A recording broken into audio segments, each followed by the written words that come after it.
இந்தியாவில் பொருளாதார நெருக்கடியால் பாதிக்கப்பட்டுள்ள குடும்பங்களுக்கு உதவும் வகையில் department for work and pensions 2 புதிய நிதியுதவி திட்டங்களை அறிவித்துள்ளது.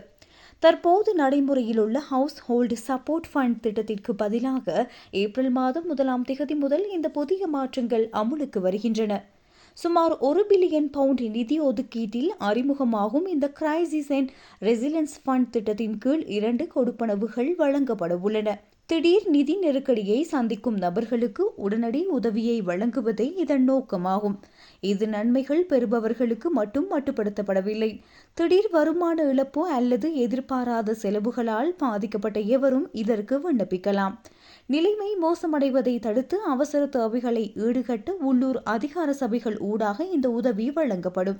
இது தற்போதுள்ள டிஸ்கிரிஷனரி ஹவுசிங் பேமெண்ட் திட்டத்திற்கு பதிலாக அறிமுகப்படுத்தப்படுகின்றது.